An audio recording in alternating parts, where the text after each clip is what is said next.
ప్రతీక కవిత్వం యొక్క హృదయస్పందన. కవిత్వం కేవలం భాషారూపమే కాదు, అది భావం, అనుభూతి, లయ, ప్రతీక, అంతర్లీనంగా ఉన్న అర్థాల సమ్మేళనం. కవిత్వం అంటే ఏమిటి అంటే కేవలం ఒక మాటలో చెప్పలేం. కొందరికి అది ఉప్పొంగిన ఆత్మ వెలుగు, మరికొందరికి సామాజిక దుఃఖం. ఎవరి నిర్వచనము సంపూర్ణం కాదు, అట్లని ఒకదానికొకటి విరుద్ధం కూడా కాదు. అనేక నదులు కలిసినట్టు అవన్నీ కలిసి కవిత్వం అనే ఒక విస్తారమైన సముద్రం ఏర్పడుతుంది. కవి హృదయంలోంచి వెలుగుచ్చిన భావం, ఉద్వేగం, దుఃఖం, ఆనందం ఆ కవిత పాఠకుడి మనసులో మ్రోగిన ప్రతిధ్వని, అదే కవిత్వానికి అసలైన నిర్వచనం. కవి వ్యక్తీకరించిన ఒక భావం చదువరి అంతర్లోకాల్లోకి చేరాలంటే అది మొదట కళ్ళని, తర్వాత మనసుని తాకాలి, అర్థం కావాలి, మనసుకు హత్తుకోవాలి, తన లోపల అంతర్లీనమవ్వాలి. ఇదంతా జరగాలంటే కవి తన కవిత్వాన్ని వివిధ సాధనాల ద్వారా వ్యక్తీకరిస్తాడు. అందులో ముఖ్యమైన సాధనం ప్రతీక.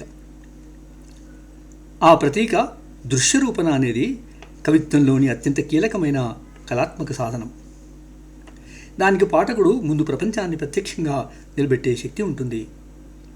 నిజానికి కవి తన మాటలకు రంగులు వేసి, శబ్దాలు జోడించి, స్పర్శలు కలిపి పాఠకుడి ఊహాలోకంలో ఒక ప్రత్యేకమైన అనుభవాన్ని నిర్మిస్తాడు. అందుకే ఇమేజరీ అనేది కేవలం చిత్రణ కాదు, అది కవిత్వ హృదయ స్పందన. ప్రతీక కవితకు జీవం పోస్తుంది, పాఠకుడిని భావానుభూతికి దగ్గర చేస్తుంది. కవిత అర్థాన్ని మాత్రమే కాదు, అనుభూతిని పంచుతుంది.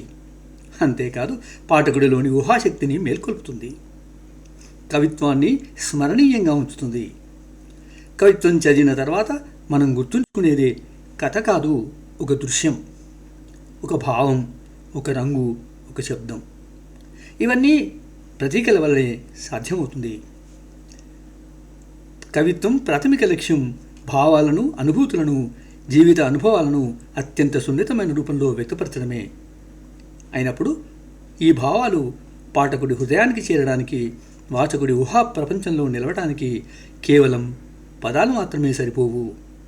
కవి రాసే పదాలు ఆ దృశ్య రూపాన్ని సృష్టించినప్పుడు, అంటే పాఠకుడి మనసులో ఒక చిత్రం వంటి స్పష్టమైన అనుభూతి మెదిలినప్పుడు, అదే ప్రతీక, దృశ్యరూపణ లేదా ఇమేజరీ.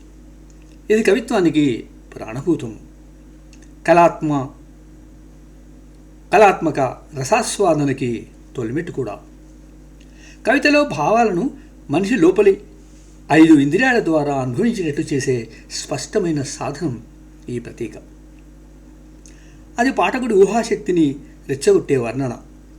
సరళంగా చెప్పుకుంటే చూసే, వినే, ముక్కుతో వాసన పసిగట్టే వాసన, రుచి, చూసి స్పర్శించే అనుభూతులకు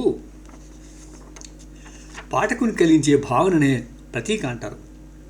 నిజానికి ఈ ఇమేజరీ కవి వ్యక్తం చేసే భావాలను అమూర్తం నుండి సాక్షాత్కారానికి తీసుకువస్తుంది. ఇంకొంచెం వివరంగా చెప్పుకుంటే కవిత్వంలో, మొత్తంగా సాహిత్యంలో ప్రతీక అనేది భావాలను ప్రత్యేక దృశ్యాలుగా మార్చే శక్తివంతమైన కళారూపం.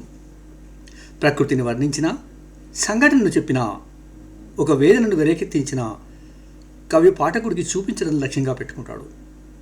అలా దృశ్యమానం సాధించే భాషా శైలిలో ప్రతీకలు ప్రధాన భూమికను పోషిస్తాయి. ఉదాహరణకు, మంచుకొండల వెనుక సూర్యుడు రాగురంగు నీటి పట్టీలా విరిగిపోయాడు. మంచుకొండల వెనుక సూర్యుడు రాగి రంగు నీటి పట్టీలా విరిగిపోయాడు అనే కవితా పంక్తిలో సూర్యాస్తమయం కేవలం ఒక సత్యం కాదు, అది మన కళ్ళకెదురుగా తెరుచుకునే దృశ్యం. అనేక మంది కవులు అనేక రకాల ప్రతీకలను వాడతారు. తమ ఊహలకు, ఆలోచనలకు, అనుభూతులకు రూపాన్నిస్తూ ప్రతీకలను తమ రచనలో ధ్వనిస్తారు. కవిత్వంలో ప్రతీక అనేది కేవలం దృశ్యానుభూతికి మాత్రమే పరిమితం కాదు. మనం 5 ఇంద్రియాలతో అనుభవించే ప్రపంచాన్ని భాషలో ప్రతిఫలించే పద్ధతి. వీటిలో 7 ప్రధానమైన ప్రతీకలున్నాయి. వాటిని వివరంగా ఒకసారి పరిశీలిస్తే, మొట్టమొదటి ప్రతీక దృశ్య ప్రతీకలు, విజువల్ ఇమేజరీ. మన కంటికి కనిపించే దృశ్యాలను పదాలతో చిత్రించడం తెలుగు ఆధునిక కవుల్లో శివారెడ్డి, జయచంద్ర, ఇస్మాయిల్ ఈ శైలిని విస్తృతంగా వినియోగించారు. ఒక ఉదాహరణ చెప్పుకుంటే, పెద్ద బండరాయి పైన పడ్డ ఆ నీడ ఎవరిది? అలా నడిచిపోతున్న కాలానిదా? పెద్ద బండరాయి పైన పడ్డ ఆ నీడ ఎవరిది? అలా నడిచిపోతున్న కాలానిదా?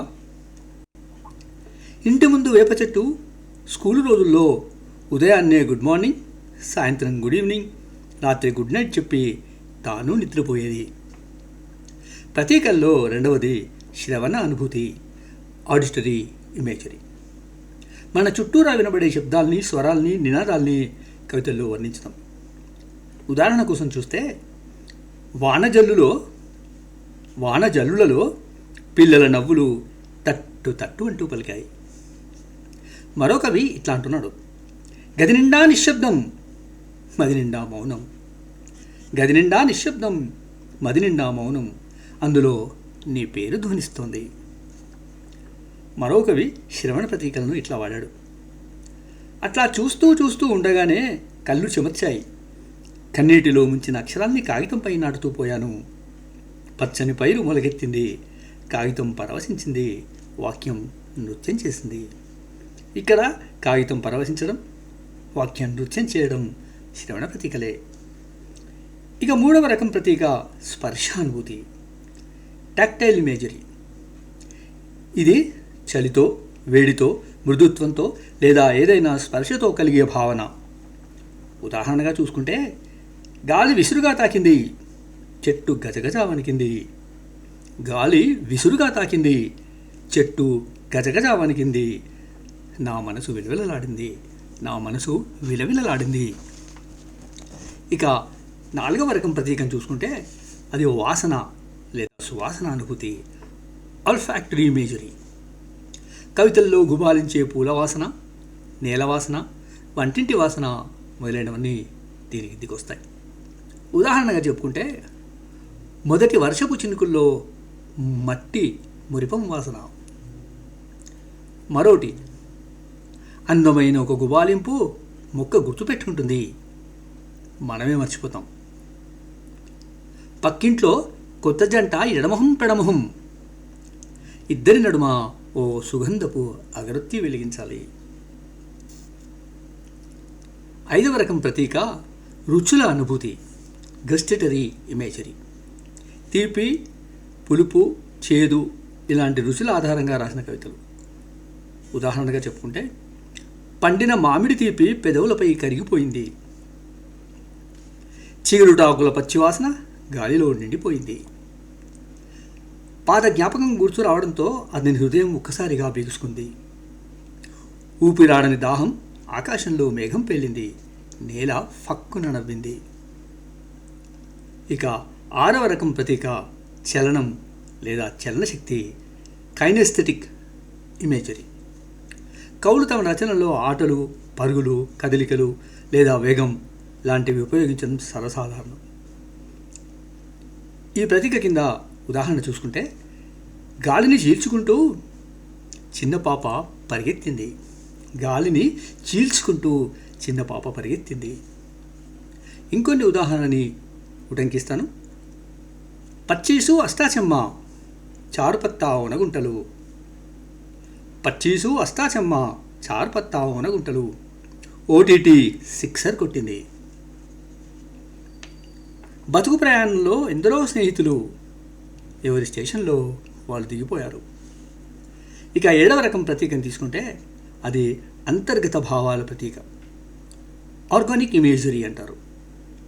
భయం, ఆకలి, నొప్పి, అలసట, తీయని ఆనందం ఇవన్నీ కవితాంశాలే అవుతాయి. ఉదాహరణగా చూసుకుంటే తన లోనిక్కడో ఒక ముడిపట్టు వేదన తిరిగి కదిలింది. ఇంకో ఉదాహరణ, కాలం తోసుకెళ్తుంది, తీరం ఆహ్వానిస్తుంది, అలలు సుఖదుఖాల్లా పరామర్శిస్తాయి. ఇలా ప్రతిభావంతులైన అనేక మంది కవులు తమ కవితల్లో ప్రతీకల్ని ఆద్యంతం హృదయంగా వాడతారు. ఇంత గొప్ప ప్రతీకలు ఎట్లా వస్తాయి మీకు అని ఓ కవిని అడిగితే, ఇవన్నీ మన చుట్టూ ఉండేవే, అందరూ చూసేవే. ఎండ, వెన్నెల, పువ్వులు, పర్వతం, సంతోషం, దుఃఖం అన్నీ అందరము చూస్తున్నవే. కానీ వారిని మనం ఎట్లా స్వీకరిస్తున్నాం అన్నదే ప్రధానం. చంద్రుణ్ణి, ఆకాశాన్ని అందరము చూస్తాం. కానీ అవి ఎప్పుడూ ఒకేలా ఉండవు. ఏ రోజుకు ఆ రోజు మారిపోతూ ఉంటాయి. కవి అనేవాడు ఆ మార్పును గమనించాలి, ఫీల్ అవ్వాలి. అంతేకాదు ఆ భావాన్ని కాగితం మీద పెట్టాలి. అదే ప్రతీకలను స్వీకరించడం ఫలితంగానే కవితలు గొప్పవి అవుతారు అన్నారు ఆయన. కొత్తగా రాయాలనుకున్న వాళ్ళు, ఇప్పుడు రాస్తున్న వాళ్ళు తమ మెదడుని, మనసుని విశాలంగా విప్పార్చి ఉంచాలి. అప్పుడే మంచి ప్రతీకాత్మకమైన కవిత్వం వస్తుంది. ఆ కవిత్వం పాఠకుల్లో చిరస్థాయిగా నిలబడిపోతుంది, మంచి కవిత్వంగా పేరు గడిస్తుంది.